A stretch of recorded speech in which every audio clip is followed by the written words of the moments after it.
Gorgeous weather finally after 5 days of rain in Maryland. So I decided I am not talking about gum disease from my desk in my office. We're talking about it from right here at the park. Today, we are answering the questions. First, people want to know, right, what are some signs that I'm having gum disease and how can I reverse this naturally? Or I've been told I have gum disease. I've been told I need deep cleanings or gum surgery, and I've lost teeth before. Right, so some signs that you actually have gum disease, or is if when you floss, you bleed. If your gums bleed, even though your teeth aren't loose, you think they're healthy, they may look great. If you're having bleeding of the gums, then you actually are having an inflammatory process that needs to be addressed. So that is the first sign. If you have bad breath, that means something's wrong in the oral microbiome as well. And that means that you have gum disease, most likely. Sometimes it comes from other things, but a lot of times there is periodontal breath. You can call it what you want. But there's definitely, when people talk, you know if they have gum disease. I know if I'm checking out at the grocery store, if the woman checking me out has gum disease. Loose teeth. If teeth are loosening up, then there's a problem with the supporting structure around the bone. Or the supporting structures, which is the bone, the gums, the ligaments. Something holding the teeth is a problem if they are loosening up. And space in between the teeth. If when you used to smile, decades ago, you didn't see like little black triangles or a bunch of space in between the teeth, and you do now, then you are having a form of gum disease or having gum loss. Could be gum recession too. So these are all some signs. There's others too. But I want to get right to the gist of it, because people come to us for natural solutions. They don't want to do surgery. They don't want to lose their teeth. They want to keep them looking good a lifetime. And also, a lot of our patients that don't know they have gum disease, just have bad breath and bleeding, we need to actually find out what the cause is before it gets bad, like our younger patients. And we can do that with an oral DNA test. So we can do testing that actually looks at all the strains of the bacteria that you have in your mouth, and it will literally put a little bar graph up. I should have brought it with me today. I'll grab it for next time we meet. A little bar graph of how much of each bacteria you have in your mouth and what they're related to. Some bacteria are related to heart attacks, cardiovascular incidents. Others are related to cancer, prostate cancer, etc. Others are related to dementia, Alzheimer's. Some are related to diabetes and insulin levels. So it will go through which of the harmful bacteria that you have in your mouth at levels that are too high and what they are related to in regards to systemic illness.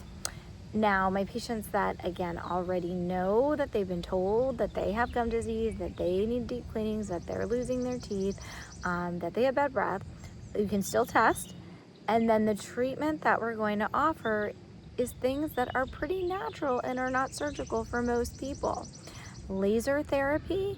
Laser reduces the inflammation, it vaporizes the bacteria, it gets rid of that top layer of gum tissue that was infected by the bacteria, that had the cytokines and the inflammatory factors that are hurting your entire body and making your diabetes not in control, making you gain weight, making your gut in complete dysbiosis.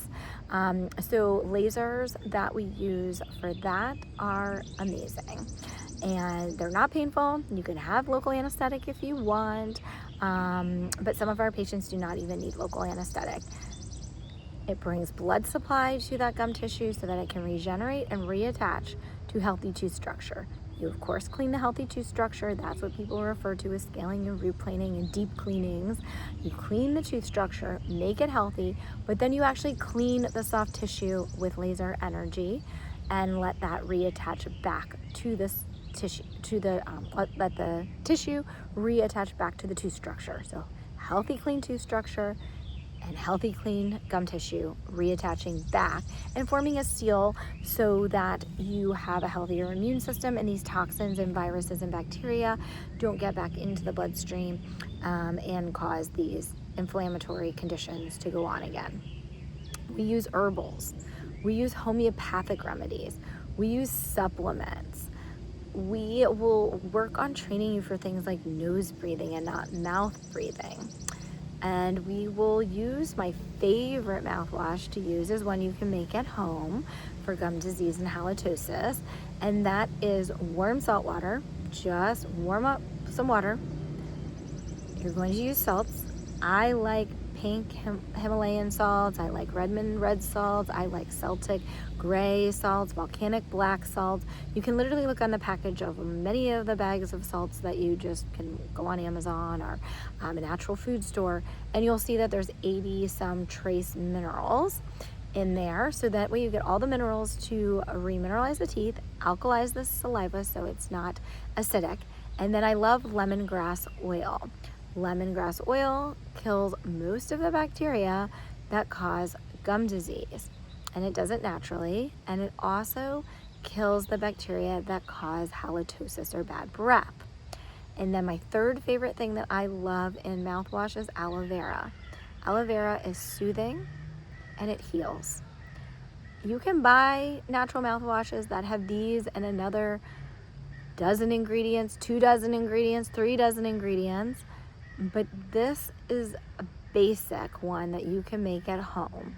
And you can even put some xylitol packets in if you're looking to add xylitol. Some people like it, some people don't. Just depends on your microbiome, especially your gut. I don't like a big fan of swallowing it. It can cause some gas and bloating and things. But in the mouth, if you're going to swish it around and rinse it out, it can help definitely jam up the bacteria that cause acid in the mouth and cause tooth decay. So those are my 3 favorite ingredients, but then add xylitol and add some other things if you find that those are beneficial for you. Oral probiotics, huge, because again, when we do those oral DNA tests, we're looking at all the harmful bacteria. But is the problem really the harmful bacteria, causing the disease, or that you don't have enough of the good bugs to balance out some of the bacteria that cause all of this inflammation and acidity? So I feel like sometimes the most important thing is to rebuild your microbiome in the mouth the way it was intended. So for instance, Streptococcus salivarius, it's the first bacteria that our body as a baby, as an infant, it grows right away in the mouth. Specifically the strains K12 and M18 if you're nerdy and want to know the strains. Or not nerdy, because I guess I'm nerdy. But if you want to know the exact strains. But again, it's not like if you go and buy probiotics, dental probiotics, and it has, say a lot of them have like 1 strain, some have 11 strains, you're going to see that some like now has just that 1 strain, and that's why it was one of the first ones to colonate in your mouth. And it basically eliminates the root cause of bad breath. It eliminates plaque, which are so important because it's not like the baby's brushing all the time. Also, it supports ear, nose, throat, entire airway, and GI tract health. So that's why I think, again, too, it must, basically colonize so early, because ear, nose, and throat health are so important for an infant as well. So you'll see that strain. You will see strep A12, lactobacillus rhamnosus. Those both inhibit strep mutans, which they taught us in dental school is the one that causes cavities. Who knows if that's the only one that causes cavities? Who knows how right or wrong they'll be in 10, 20, 30 years?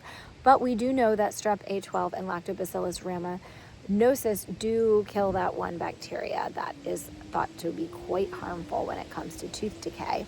Then in the form, since we're not really talking about tooth decay today, we're talking really about the strains that help with gum disease. L. reuteri and Lactobacillus brevis and Lactobacillus I can't even say half of them, Aspergillus and Paracasey. They're all the ones that are anti-inflammatory. Oh, I'm doing this on my phone, or I could have showed you. There's actual Facebook groups. I'll spell it, L. reuteri. It's L.reuteri.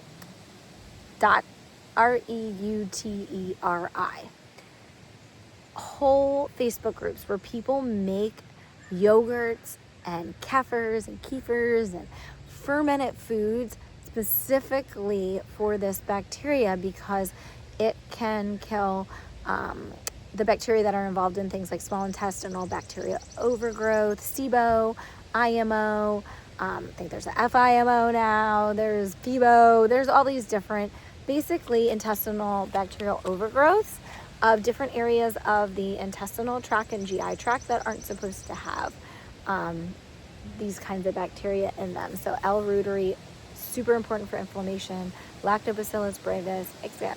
You don't need to know these names. Just go grab one of the probiotics that has these 11 strains.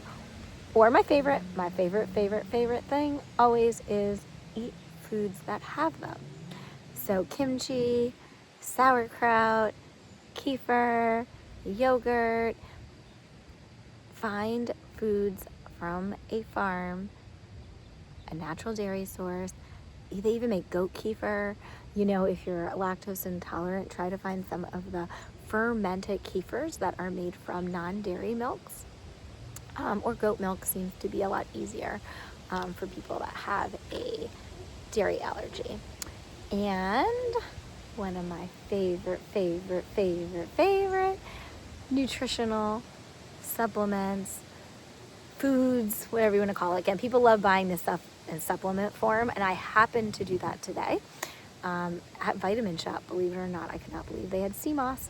But you can just, get natural sea moss online. I was just out and about today and wanted to get it for some other issues because it is one of those bacteria. I was getting it for digestive issues, I want to be like, but yeah, I was getting it for digestive health today, and I just wanted it. I just felt like today my stomach was a little off and I needed some natural support. But when it comes to the oral cavity and minerals for remineralizing teeth, for having all the different anti-inflammatory properties in it, sea moss is fantastic. Literally, it has 92 out of 102 necessary minerals that our body needs in it. And it proves the other reason I love to use it is it's supposed to be good for skin, hair, nails. It helps with post-workout recovery, weight control, GI control. It's just GI inflammation, gum inflammation, just phenomenal in that regards. So if you want another natural solution for gum disease and tooth decay, sea moss gets my vote. As well as, like I said, I love making the homemade mouthwash just with salts, lemongrass, aloe vera. Tons of other things you can add, but those will stabilize the gum disease, stop the bleeding gums, stop the bad breath, stabilize the teeth that are getting loose, and start to grow the gum tissue back in between the teeth, stop the gum recession that we've talked about in other videos. I hope those help you have a bright, healthy, refreshing smile. And like I said, if you want that oral DNA test, that's how you can really know what bacteria you have. And then we have all the lasers and all the dental hygiene stuff that you have got to have as part of your routine that only a dentist can do. So we're there for you too at Maryland Holistic Dentistry.